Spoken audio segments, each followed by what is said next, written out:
अगली रात को शौकत अली वापस आया तो उसके पास एक मोटा तह किया हुआ कागज था।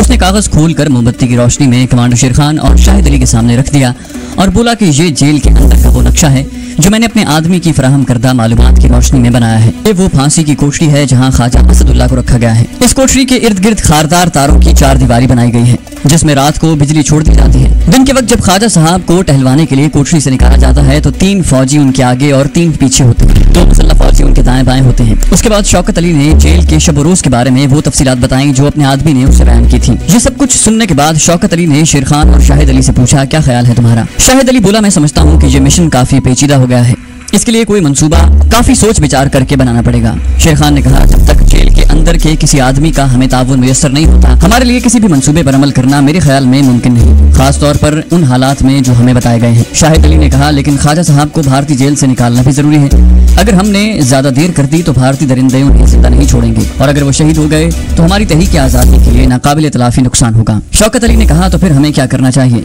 शाहिद अली बोला, एक तरीका हो सकता है। शौकत अली और शेरखान उसकी तरफ देखने लगे। शेरखान ने पूछा, वो क्या? शाहिद अली कहने लगा, क्यों ना हम किसी भारतीय लीडर को अगवा करके उसे यरगमाल बना लें, इसके इवज ख्वाजा साहब की रिहाई का मामला हो सकता है। शौकत अली बोला, जम्मू कश्मीर में अब तक तो कोई भारत का अहम लीडर मौजूद नहीं, ये देखे मकबूजा कश्मीर का कठपुतली वजीर आजम फारूक अब्दुल्ला ही एक अहम शख्सियत है, उसको अगवा कर भी लिया तो भारतीय हुकूमत उसके इवज कभी ख्वाजा साहब को रिहा नहीं करेगी। तीनों मुजाहिद सोच में पड़ गए। उनके जहन में कोई ऐसा लाया अमल या मंसूबा नहीं आ रहा था जो कारगर हो और जिस पर अमल करने से ख्वाजा साहब की रिहाई यकीनी हो। अचानक शेरखान ने कहा, इससे तो बेहतर है कि हम भारत का कोई मुसाफिर बरदार तैयारा अगवा कर लेते, एक ऐसा तैयारा जिसमें कम से कम 100-150 भारतीय शहरी सवार हों। जब उनकी जिंदगी और मौत का मसला दरपेश हो तो भारतीय हुकूमत हमारे मुतालबे के आगे घुटने टेकने पर मजबूर हो जाएगी। भारतीय हुकूमत अपने 100-150 शहरियों की जिंदगी को, जिनमें औरतें और बच्चे भी शामिल हों, दाव पर नहीं लगा सकती। इस तजवीज को सुनते ही एक सन्नाटा सा तारी हो गया।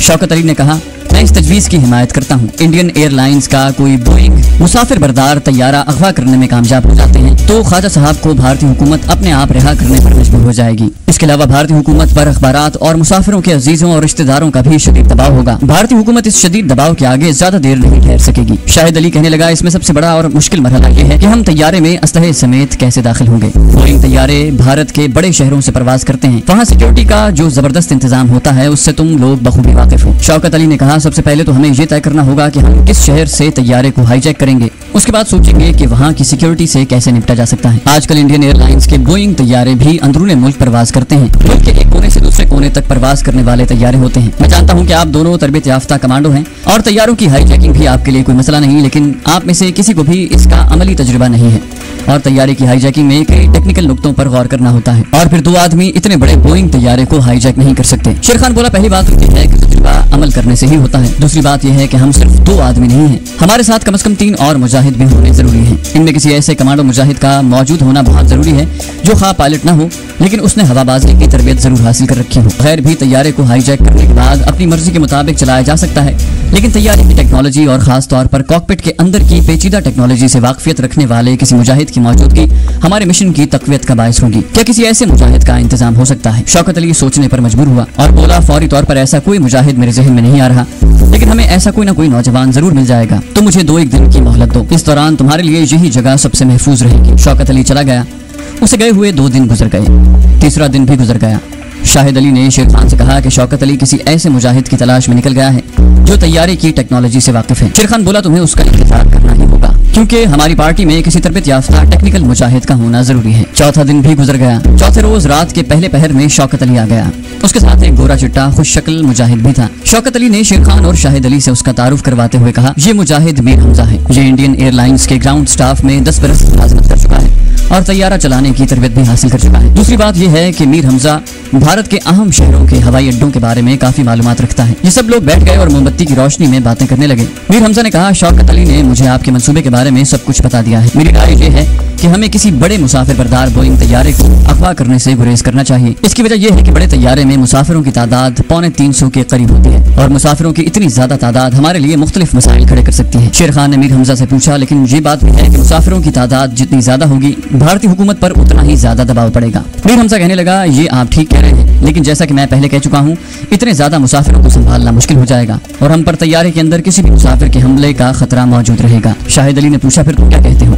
मीर हमजा ने कहा, हमें तादाद की बजाय मुसाफिरों की समाजी हैसियत को ज्यादा अहमियत देनी चाहिए। बाज शख्सियत ऐसी होती है कि 100 मुसाफिरों के मुकाबले में उस एक शख्सियत का दबाव हुकूमत पर ज्यादा होता है। शाहिद अली बोला, तुम्हारा मतलब है कि हम भारत के किसी लीडर को अगवा करें? तो एक तो उन लोगों के साथ सिक्योरिटी का सख्त इंतजाम होता है, दूसरे हम इतना इंतजार नहीं कर सकते कि कब कौन सा लीडर किस जहाज में सफर करने वाला है। मीर हमजा बोला, लीडर के अलावा भी समाज में ऐसे तबके मौजूद हैं जो अगर तैयारे में सवार हों तो भारतीय हुकूमत शदीद दबाव में आ सकती है। शौकत अली ने कहा, क्या तुम्हारी मुराद भारत के आला कारोबारी तबके से है?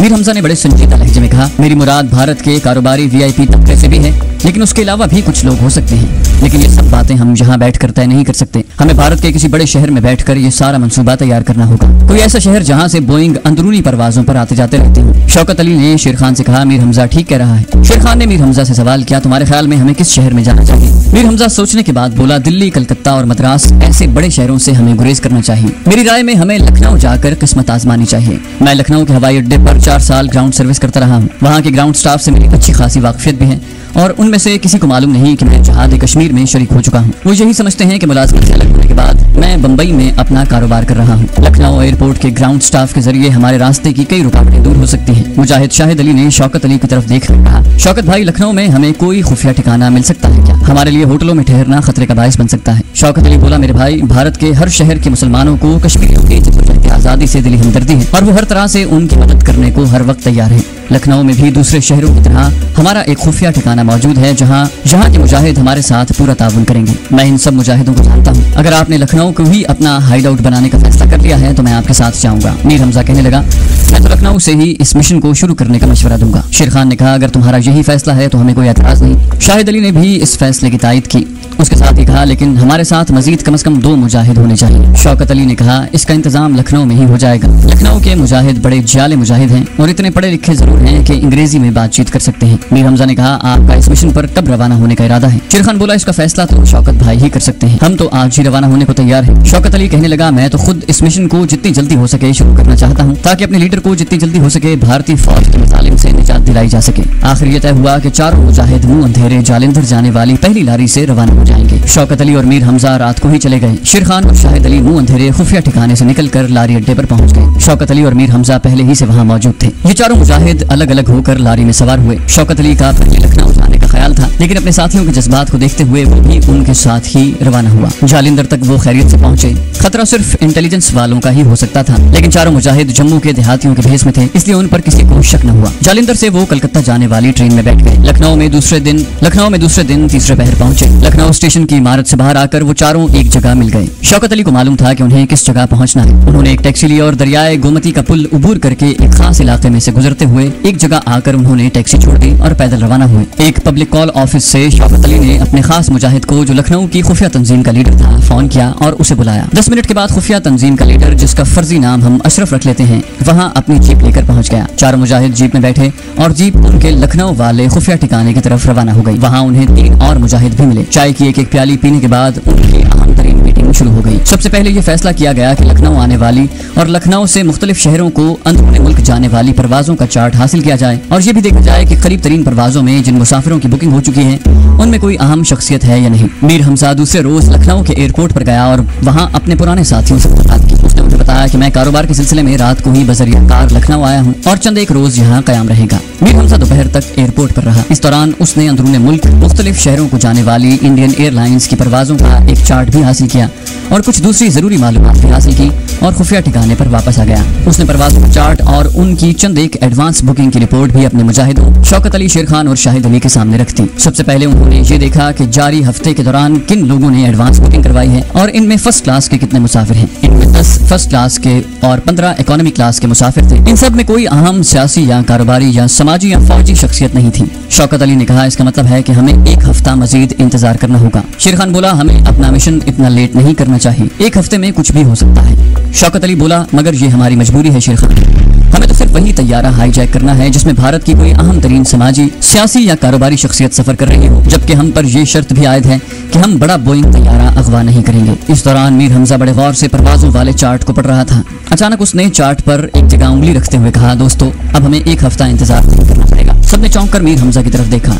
मीर हमजा ने कहा, हमारा मकसद हल हो गया है। ये देखो, 4 दिन बाद सुबह की परवाज AT310 में लखनऊ गवर्नमेंट कॉलेज की 30 लड़कियों का एक ग्रुप तालीमी सियाहती दौरे पर बम्बई जा रहा है। ये ग्रुप एक एयर बस में सफर कर रहा है जो बोइंग के मुकाबले में छोटा तैयारा है और उसमें मुसाफिरों की गुंजाइश भी कम होती है। हम इस तैयारे को हाईजैक करेंगे। गवर्नमेंट कॉलेज लखनऊ की लड़कियां आमतौर पर आला घरानों से ताल्लुक रखती हैं। इनमें फौजी और सियासी और समाजी शख्सियात की लड़कियां भी होती हैं। 30 लड़कियों के इस ग्रुप को जहाज के साथ यरगमाली बनाकर हम अपने मकसद को बड़ी आसानी से हासिल कर सकते हैं। मीर हमजा की तजवीज सबको पसंद आई। शौकत अली ने मीर हमजा से कहा, किसी तरह तुम ये मालूम करो कि लखनऊ से बम्बई जाने वाली परवाज AT310 में जो लड़कियों का ग्रुप जा रहा है, इनमें भारत की अहम शख्सियात की कितनी लड़कियां हैं। मीर हमजा ने कहा कि पूरे कवायफ तो हासिल नहीं किए जा सकते, लेकिन जितनी मालूमात भी इस सिलसिले में हासिल की जा सकेंगी मैं हासिल कर लूंगा। शेर खान कहने लगा, इस दौरान हमें अपनी सारी तैयारियां मुकम्मल कर लेनी चाहिए। शाहिद अली ने मीर हमजा से पूछा, हमें किस किस्म के असलहे की जरूरत होगी? मीर हमजा ने कहा, हमें ज्यादा असलहा साथ ले जाने की जरूरत नहीं है और ना हम ज्यादा असलहा आसानी से तैयारी पर ले जा सकेंगे। हम में से हर एक मुजाहिद के पास एक ऑटोमेटिक पिस्तौल होना चाहिए। सिर्फ 3 मुजाहिदों के पास हैंड ग्रेनेड होने चाहिए। इनमें से एक हैंड ग्रेनेड लेकर जहाज के कॉकपिट के बाहर खड़ा रहेगा, दूसरा तैयारे के वस्त में बाथरूम के पास खड़ा रहेगा। बस मेरे ख्याल में हमें इससे ज्यादा असलहे की जरूरत नहीं है। बाकी हमारे पास कमांडो चाकू तो मौजूद ही हैं। ये तय हो गया। बाकी सबसे अहम मसला ये है कि हम लोग तैयारे पर पिस्तौल और हैंड ग्रेनेड लेकर कैसे सवार होंगे। चेकिंग कंप्यूटर की स्क्रीन 1 सेकंड में हमारा असलहा दिखा देगी। जहां मीर हमजा बोला, ये मैं जानता हूँ, इसके लिए मुझे अपने असर रसूख या वाकफियत का फायदा उठाना होगा और असलहा तैयारे के अंदर पहुंचाने के लिए कोई दूसरा रास्ता इख्तियार करना होगा। ये तो मुझ पर छोड़ दो। फिर मीर हमजा ने शौकत अली से कहा, अभी ये भी तय करना बाकी है कि तैयारे की हाईजैकिंग के लिए हमारे यानी मेरे, शेर खान और शाहिद अली के अलावा और कौन जाएगा। हमें मजीद 2 आदमियों की जरूरत होगी। एयरबस तैयारे को हाईजैक करने के लिए 5 आदमी बहुत होते हैं। शौकत अली ने कहा, तुम्हारे साथ लखनऊ की खुफिया तंजीम के 2 तजुर्बेकार कमांडो जाएंगे। उनमें से एक का नाम महमूद है, दूसरे का नाम शमशाद। इन दोनों को आज शाम तुमसे मिलवा दिया जाएगा। मीर हमजा ने इस पर इत्मीनान का इजहार करते हुए कहा, मैं कल एयरपोर्ट पर जाकर ये मालूम करने की कोशिश करूंगा कि लखनऊ गवर्नमेंट गर्ल्स कॉलेज की लड़कियों का जो ग्रुप बम्बई जा रहा है उसमें अहम शख्सियात की बेटियां या करीबी रिश्तेदार कौन कौन सी लड़कियां हैं, और तैयारे के अंदर असलहा ले जाने के बारे में भी जायजा लूंगा कि इस सिलसिले में कौन सा तरीकेकार इख्तियार करना चाहिए। और शमशाद भी आ गए। दोनों जवान और पुरजोश थे। दोनों ने कमीज पतलून पहन रखी थी। दूसरे रोज मीर हमजा एयरपोर्ट की तरफ निकल गया। एयरपोर्ट पर ज्यादा स्टाफ गैर मुस्लिमों पर मुश्तमिल था। उनमें चंद एक मुसलमान थे, जिनमें से 3 आदमियों से मीर हमजा की अच्छी दोस्ती थी। इनमें से एक का नाम वजाहत अली था और सिर्फ वजाहत अली को ही मालूम था कि मीर हमजा बम्बई में कारोबार वगैरह नहीं करता, बल्कि खुफिया तौर पर जहाद कश्मीर के महाज पर भारतीय फौज के खिलाफ तहरीक आजादी कश्मीर की जंग लड़ता है।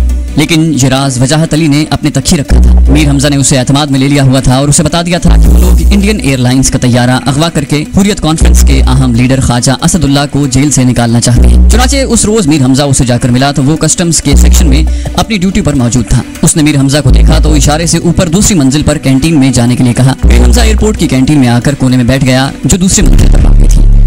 थोड़ी देर के बाद वजाहत भी आ गया। इधर उधर की बातों के बाद मीर हमजा ने 3 दिन बाद लखनऊ से बम्बई जाने वाली परवाज नंबर AT310 के बारे में राजदारी से पूछा। वजाहत, हमें उस परवाज के बारे में कुछ मालूमात चाहिए। इस परवाज में सफर करने वाले बाज मुसाफिरों के बारे में जो चार्ट तुमने दिया था, इनसे मालूम हुआ है कि इस परवाज में गवर्नमेंट गर्ल्स कॉलेज की 30 लड़कियों का एक ग्रुप बम्बई जा रहा है। क्या किसी तरह हमें ये पता चल सकता है कि इन लड़कियों में कोई किसी फौजी या सिविल ऑफिसर की बेटी या रिश्तेदार है? वजाहत अली ने कोई जवाब न दिया, खामोश रहा। लड़का चाय लेकर आ गया।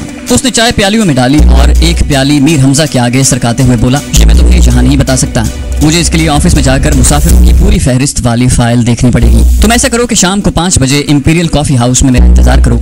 मैं वहां पहुंच जाऊंगा। यहाँ तुम्हारा ज्यादा देर मेरे साथ रहना ठीक नहीं। मीर हमजा बोला, दूसरी अहम बात जो तुमसे करनी है इसका ताल्लुक उस थोड़े से असलहे से है जो हम साथ लेकर तैयारे में सवार होंगे। वजाहत अली ने मीर हमजा को खामोश रहने का इशारा किया और आहिस्ता से कहा, इस मसले पर भी शाम को बात होगी, अब तुम जाओ, शाम को मिलेंगे। मीर हमजा उठकर एयरपोर्ट से वापस अपने खुफिया ठिकाने पर आ गया और अपने साथियों शेर खान, शाहिद अली और शौकत अली को रिपोर्ट की। शेर खान ने कहा कि मीर हमजा भाई, क्या तुम्हारा ये दोस्त भरोसे का आदमी है? कहीं ऐसा ना हो कि इसकी वजह से हम सारे पुलिस के हत्थे चढ़ जाएं। मीर हमजा कहने लगा, मुझे इस पर पूरा भरोसा तो नहीं है और इस किस्म के मामलात में बाहर के किसी आदमी पर भरोसा किया भी नहीं जा सकता। फिर भी मुझे 99% यकीन है कि वजाहत अली हमें धोखा नहीं देगा। वैसे भी हमें किसी न किसी पर तो भरोसा करना ही पड़ेगा। शौकत अली बोला, बहरहाल शाम को तुम उससे बात करके देखो कि वो क्या कहता है, क्योंकि असल मसला असलहे के साथ जहाज पर सवार होने का है। शाम को ठीक वक्त पर मीर हमजा लखनऊ के मॉडर्न इंपीरियल कॉफी हाउस पहुंच गया। वजाहत अली 15 मिनट बाद आया। गुफ्तगू शुरू हो गई। वजाहत अली कहने लगा, तुम खुद अच्छी तरह से जानते हो कि इस मामले में सिर्फ मेरी नौकरी के जाने का खतरा नहीं, बल्कि हाईजैकिंग की साजिश में शरीक होने के जुर्म में मुझे मौत की सजा दी जा सकती है। मीर हमजा ने कहा, वजाहत अली, ये मत समझना कि मुझे यह एहसास नहीं कि तुम आज़ादी कश्मीर की खातिर कितना बड़ा खतरा मोल ले रहे हो।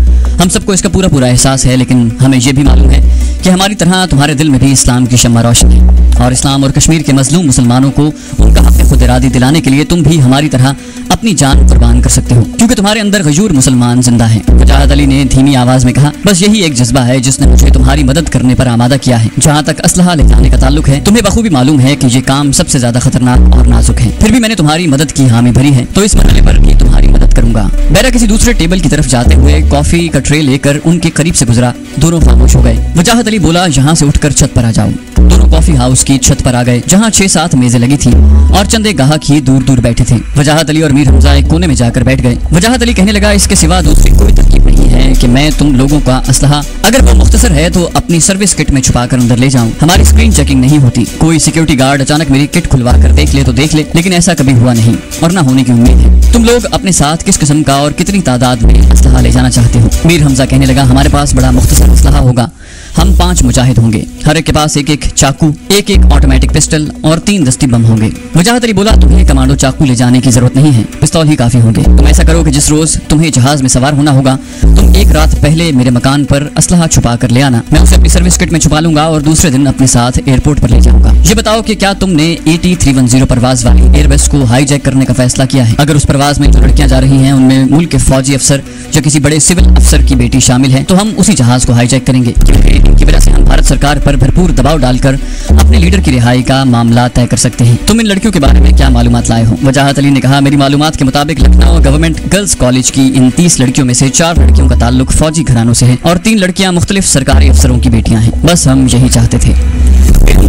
अब ये तय समझो कि हम परवाज नंबर AT-310 की एयरबस को ही अगवा करेंगे। हमें उसकी 5 नशिस्तों की इकोनॉमी क्लास में रिजर्वेशन भी करवानी होगी। वजाहत अली बोला, वो हो जाएगी, क्योंकि जहाज में बहुत सी नशिस्तें फालतू पड़ी हैं। अब ऐसा है कि ये एयरबस 3 दिन बाद सुबह 7:30 पर लखनऊ से रवाना होगी। उसका रूट लखनऊ से भोपाल और बम्बई है। तुम कल दिन में ऑफिस टाइम के वक्त रिजर्वेशन ऑफिस में जाकर नशिस्तों की रिजर्वेशन करवा लेना। उसके बाद तुम मुझे फोन कर देना, फिर मैं तुम्हें बताऊंगा कि तुम्हें असलहा लेकर किस वक्त मेरे मकान पर आना होगा। मीर हमजा ने कहा, ठीक है, और उसके बाद वो वापस आ गया।